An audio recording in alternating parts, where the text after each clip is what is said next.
साथियों नमस्कार। हमने हमारे पिछले 3 एपिसोड में राजस्थान सेवा नियम के नियम नंबर 1 से लेकर 7 और नियम नंबर 7 के 8वें पॉइंट तक हमने चर्चा की थी। तो उसमें हमने क्या चर्चा की थी कि नियम नंबर 1 के अनुसार भारतीय संविधान के अनुच्छेद 309 के तहत प्रत्येक राज्य सरकार को अपने राज्य में सरकारी सेवा के संचालन के लिए कुछ नियम और उपबंध बनाने का अधिकार है। तो इस प्रकार हमारे जो आरएसआर के जो नियम बने हैं, राजस्थान सेवा नियम जो बने हैं, वो भारतीय संविधान के अनुच्छेद 309 के अनुसार बने हैं। इसके लिए एक अधिसूचना जारी की गई और वह अधिसूचना 23 मार्च 1951 को जारी की गई थी, जिसके आधार पर राजस्थान सेवा नियम बनाए गए और ये 1 अप्रैल 1951 से प्रभावी हुए। आरएसआर के नियम राज्यपाल के कार्यकारी आदेश होते हैं तथा राजस्थान के समस्त कर्मचारियों पर ये लागू होते हैं। ऐसा हमने पिछले एपिसोड में चर्चा की थी। लेकिन जब आरएसआर के नियम बनाए गए थे तो इन पर हमारे राजस्थान के जो राज प्रमुख थे उनके द्वारा आदेश निकाला गया था। लेकिन जब राज्यपाल का पद समाप्त कर दिया गया तो ये कार्य अब राज्यपाल जी के हाथ में आ गया है। और इस नियम के अनुसार आरएसआर के नियम राजस्थान सरकार के सभी कर्मचारियों एवं अधिकारियों पर समान रूप से लागू होते हैं। लेकिन इस नियम में अपवाद है कि आरएसआर के नियम किन पर लागू नहीं होते। तो उस कैटेगरी में हमारे यहाँ 6 लोग आते हैं, जिनमें राजस्थान में नियुक्त केंद्र सरकार के कर्मचारी या अन्य राज्यों से हमारे यहाँ प्रतिनियुक्ति पर नियुक्त कर्मचारी पर ये आरएसआर के नियम लागू नहीं होते। और ये इसके बाद राजस्थान लोक सेवा आयोग के अध्यक्ष एवं सदस्य, राजस्थान उच्च न्यायालय में नियुक्त न्यायाधीश और वह कर्मचारी जिनका विपरीत परिस्थितियों में भुगतान आकस्मिक निधि से किया गया हो, वो कर्मचारी इसमें शामिल नहीं होते हैं। और संचित निधि के बारे में बात करें तो संचित निधि संविधान के अनुच्छेद 266(1) के तहत संधारित होती है। इस प्रकार जो 1 से 6 तक के जो नियम है, ये हमारे आरएसआर के अध्याय 1 के अंतर्गत अध्ययन किए जाते हैं। और इस अध्याय 1 में ही सरकार को आरएसआर में रिव्यू करने का अधिकार पूरा दिया गया है और सरकार पेंशन के मामले, कर्मचारियों को देने वाली सुविधाएं, उसमें फेरबदल करने का अधिकार भी इस नियम के अनुसार नियम नंबर 4 से 6 के अनुसार रखती है। और दूसरा इसमें एक बताया गया है कि सरकार चाहे तो किसी नियम में शिथिलता प्रदान कर सकती है। एवं लास्ट में इस नियम में बताया गया है कि जो नियम है इसकी व्याख्या केवल राज्यपाल महोदय द्वारा ही की जा सकती है। अध्याय 2 में हम नियम नंबर 7 का अध्ययन करेंगे और उसके अंतर्गत हम परिभाषाएं पढ़ेंगे। तो आरएसआर के अंतर्गत कुल 40 मुख्य टर्म्स हैं जिन्हें आरएसआर में परिभाषित किया गया है। उन टर्म्स में से पहली 4 टर्म्स का हमने हमारे वीडियो नंबर 2 में स्टडी कर लिया था और 4 टर्म्स यानी नियम नंबर 7(5), 7(6), 7(7) और 7(8) का अध्ययन हमने प्रीवियस वीडियो में किया है। तो उसके अंतर्गत हमने पढ़ा था नियम नंबर 7(1) है आयु, यानी आयु की गणना कैसे की जाए। नियम नंबर 7(2) में हमने पढ़ा था शिक्षार्थी क्या है। नियम नंबर 7(3) में पढ़ा था संविधान क्या है।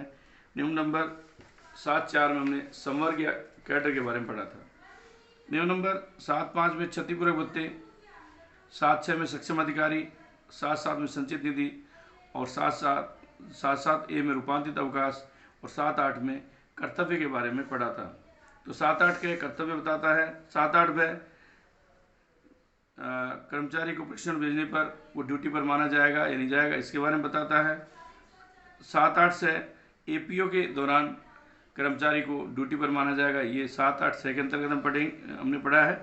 और 7(8) में सक्षम प्राधिकारी की अनुमति से किसी विभागीय परीक्षा में अगर कोई कर्मचारी बैठता है या उत्तीर्ण होता है और उसके कार्यकुशलता में वृद्धि होती है तो उसको कर्तव्य अवधि के अंतर्गत ही माना जाएगा। तो ये हमने हमारे पिछली वीडियो में पढ़ा था। तो ये जो हमारा जो RSR का जो वीडियो मैं जारी कर रहा हूँ, ये हमारे सभी साथी जो हेडमास्टर की तैयारी कर रहे हैं और जूनियर अकाउंटेंट की तैयारी कर रहे हैं, उनके लिए काफ़ी लाभप्रद सिद्ध होगा। तो जो भी साथी मेरे से जुड़े हुए हैं वो अगर इन वीडियो को लगातार देखना चाह रहे हैं और उन्हें इससे लाभ हो रहा है, तो वीडियो को जो सब्सक्राइब कर लें, जिससे कि आपको आने वाले नोटिफिकेशन समय समय पर आपको मिलते रहें। तो आज हम पढ़ेंगे नियम नंबर 7-9, क्योंकि 7-8 तक हम पढ़ चुके हैं। 7-9 के अंदर यानी नवी परिभाषा हमारी आती है शुल्क। शुल्क क्या है? संचित निधि के अलावा अन्य निधि से प्राप्त होने वाली आय शुल्क कहलाती है। यानी जो कर्मचारी है उसको संचित निधि के अलावा, जो संचित निधि है उसके अलावा जो भी राशि प्राप्त होती है उसे शुल्क के अंतर्गत लिया गया है। आखिर संचित निधि क्या है? संचित निधि के बारे में हम नियम नंबर 7 में 7 में पढ़ चुके हैं, यानी 7वीं परिभाषा में पढ़ चुके हैं कि संचित निधि भारतीय संविधान के अनुच्छेद 266 के तहत निर्धारित जो निधि है उसे हम संचित निधि कहते हैं। तो शुल्क के बारे में जो क्या बताया गया, हम इस पर दोबारा डिस्कस करते हैं कि what is the meaning of the fees. Fees क्या है? तो fees means A recurring or non-recurring payment to a government servant from a source other than the consolidated fund।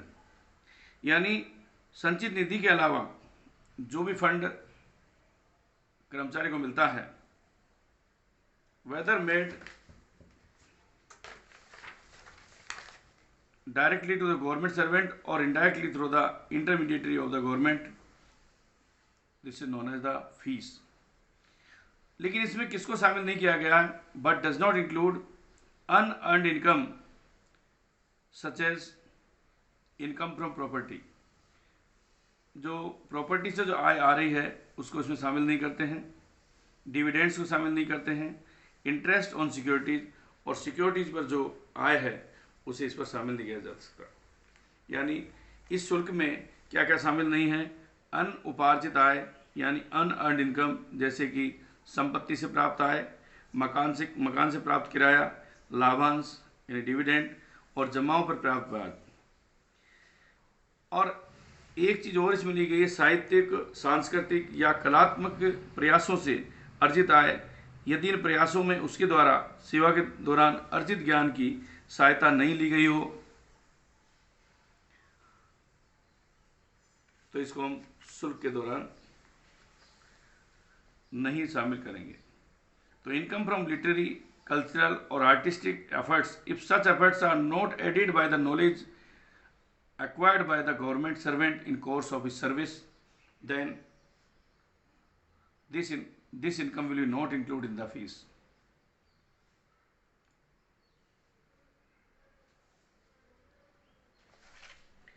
तो हमने अभी पढ़ा नियम नंबर 7-9 में शुल्क क्या है, फीस क्या है। तो हम दोबारा एक बार डिस्कस करते हैं कि शुल्क क्या है। संचित निधि के अतिरिक्त अन्य स्रोत से किसी राज्य सरकारी को प्रत्यक्ष या अप्रत्यक्ष रूप से प्राप्त होने वाले आवर्तक या अनावर्तक भुगतान शुल्क कहलाते हैं। और शुल्क में किसको शामिल नहीं किया गया है? अनुपार्जित आय जैसे संपत्ति से आय, मकान किराया, लाभांश एवं जमाओं पर ब्याज आदि से आय, और इसके अलावा साहित्यिक, सांस्कृतिक और कलात्मक प्रयासों से अर्जित आय, यदि इन प्रयासों में उसके द्वारा सेवा के दौरान अर्जित ज्ञान की सहायता नहीं ली गई हो। तो आपके समझ में आ गया होगा नियम नंबर 7-9 यानी शुल्क क्या है, फीस क्या है। धन्यवाद।